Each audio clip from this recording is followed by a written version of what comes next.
François Picard est né le 1er octobre 1831 à Saint-Gervasy, un petit village du sud de la France, près de Nîmes. À 8 ans, il répète son désir d'être prêtre et missionnaire. Alors, ses parents l'envoient en pension à Nîmes pour être initié au latin et au grec. Élève doué, il étudiera avec application durant toute sa scolarité au collège du Père d'Alzon.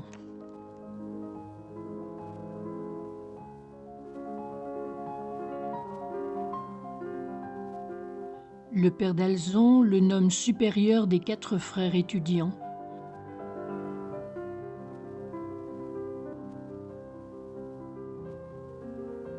La santé de François exige du repos et il ne peut pas étudier comme il le voudrait. Il lit les œuvres de saint Jean de la Croix pour éclairer sa recherche intérieure. Dès son entrée à l'Assomption, il s'est déterminé à s'engager dans tout chemin d'obéissance. D'un tempérament absolu, il s'assure qu'il a bien saisi la pensée de son fondateur pour lui obéir ponctuellement, ce qui impatientera plus d'une fois le Père d'Alzon. Le Père d'Alzon confie la formation des novices au Père Picard. Il lui demande aussi de confesser les élèves des Dames de l'Assomption. Contrarié par cette obédience qui réveille sa crainte des filles et comptant sur la grâce, le Père Picard va apprendre à aimer cet apostolat. Le noviciat des pères vient habiter à Auteuil grâce à la générosité de Mère Marie-Eugénie. Les sœurs leur ont meublé leur maisonnette et leur partagent quotidiennement leur nourriture et payent le loyer. Leur charité édifie beaucoup les frères. Le Père Picard est heureux de rencontrer Mère Marie-Eugénie qui lui parle volontiers de la vie spirituelle à laquelle il aspire profondément. Pendant 40 ans, il sera confesseur de Mère Marie-Eugénie.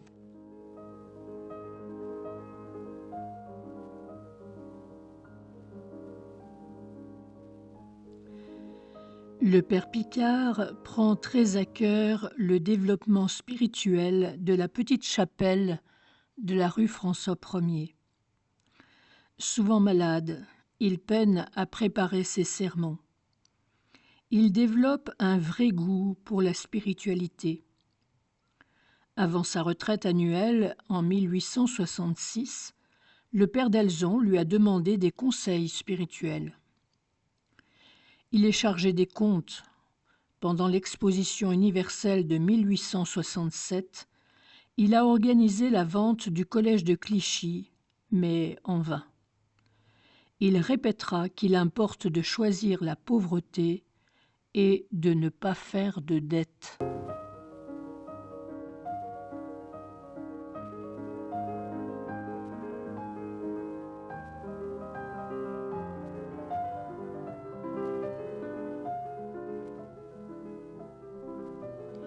Quand les troupes prussiennes entrent dans Paris, le Père Picard devient aumônier volontaire de l'armée française assiégée. Il veille sur les communautés féminines de l'Assomption.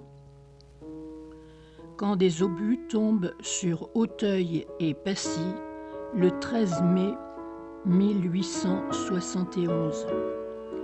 Il se trouve inscrit sur la liste des proscrits que les communards veulent fusiller.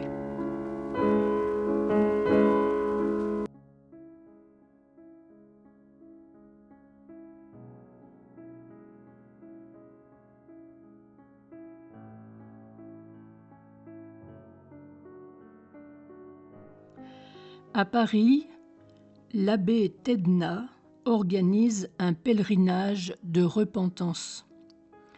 Il demande de l'aide au Père Picard, dont le talent d'organisateur est connu. Aphone et fatigué, le père Picard accepte. Ce sera une explosion de foi partagée par plus de 1000 pèlerins.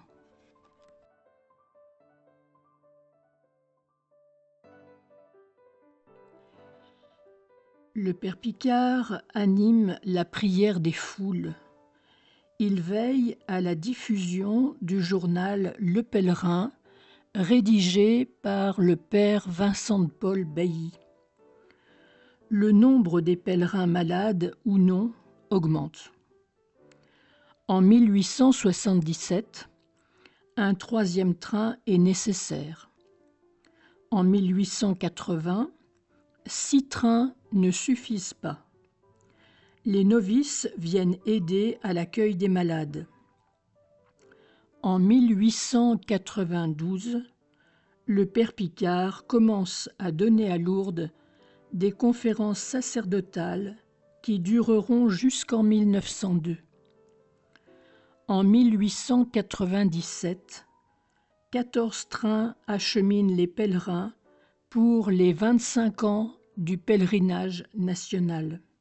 Une procession rassemble 325 malades guéris à Lourdes. Au passage du Saint-Sacrement, le père Picard appelle les malades à se lever.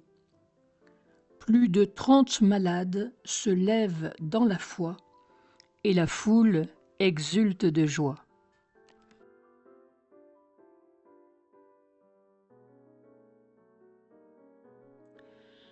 Le pape a perdu en 1870 les États qui étaient soumis à son autorité depuis 11 siècles. Des catholiques français viennent lui témoigner leur foi et leur amour filial. Pour les mêmes raisons, le père Picard reviendra avec des pèlerins 8 ans de suite à Rome.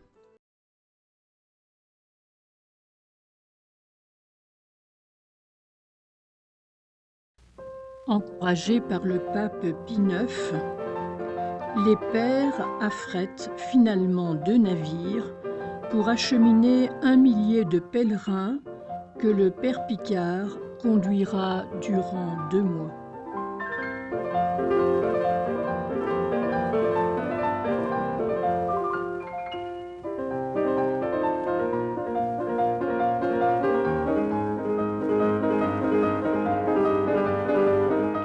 À son retour du noviciat réfugié en Espagne depuis 2 ans, le père Picard s'impatiente en voyant la mule attelée à la carriole refuser de trotter. Il va manquer le train de Paris.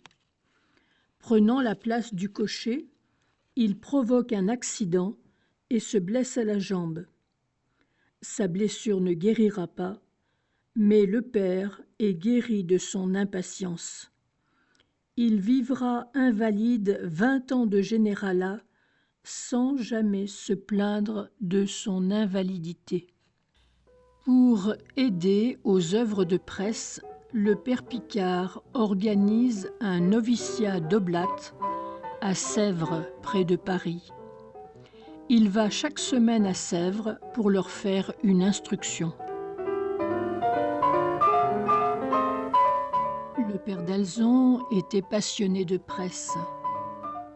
Ses fils étudient la fondation d'un journal quotidien pour rassembler les catholiques en défendant les intérêts de l'Église de Rome, tout en veillant à se tenir sur le seul terrain religieux.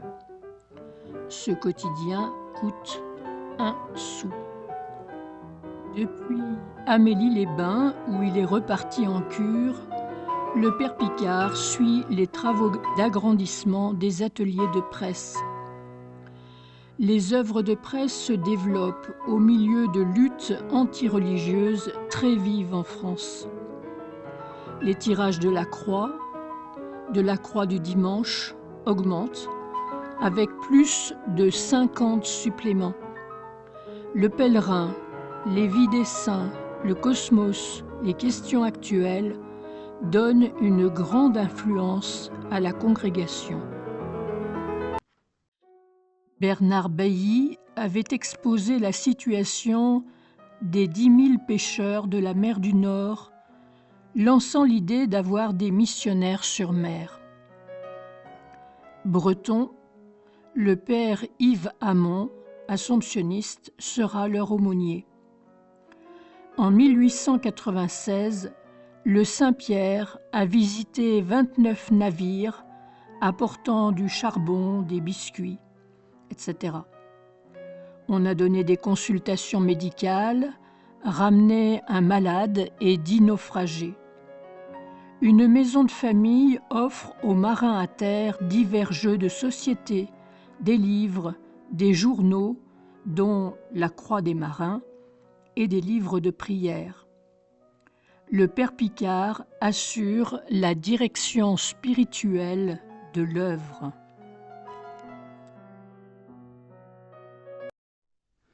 Fondation d'une œuvre de prière le 8 décembre 1896, rue Berton à Paris, chez les Oblates de l'Assomption. Le père Picard annonce « Notre famille de l'Assomption possédait à peu près toutes les branches d'activité. Il lui manquait cette petite famille consacrée à la prière, à l'étude et à la mortification. Nous partageons avec les autres congrégations de l'Assomption la spiritualité augustinienne et la même passion du règne de Dieu, selon cette devise « Que ton règne vienne ».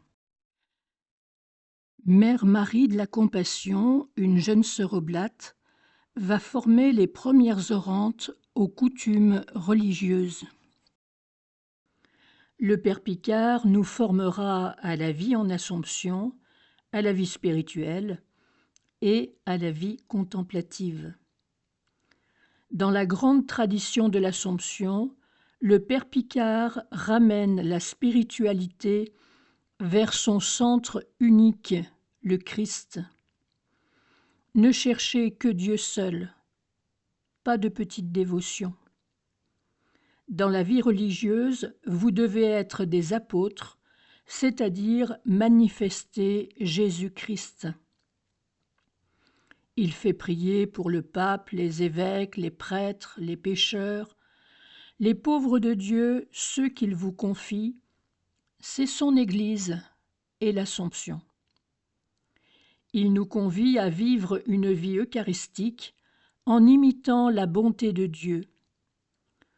La bonté, c'est le don de soi, et ce don n'existe pas sans le sacrifice. Se donner, c'est aimer les autres jusqu'à souffrir pour eux. En 1895, notre fondatrice a joint à la prière liturgique l'adoration eucharistique très développée au XIXe siècle. La vie contemplative suppose des horaires réguliers de prière, de travail, de vie en communauté. Elle s'approfondit dans l'étude, la lecture des pères de l'Église et le ressourcement spirituel.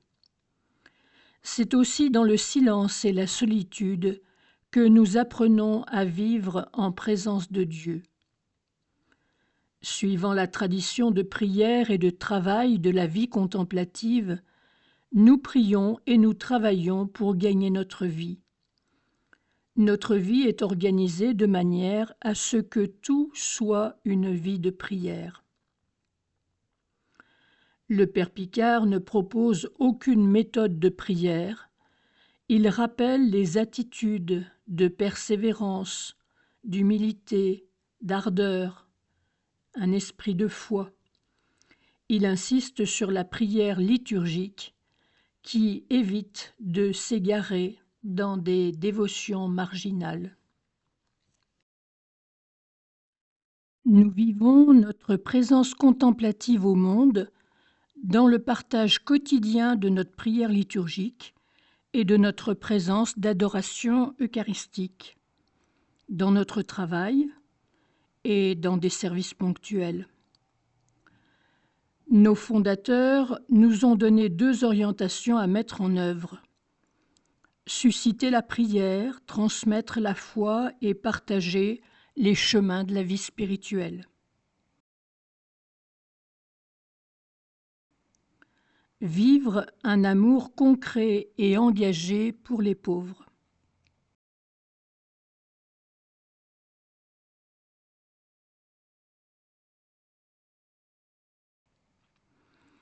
Des laïcs partagent notre prière et notre spiritualité. Ils sont associés des orantes. Ainsi, nous parlons de notre prière apostolique et non d'activité apostolique.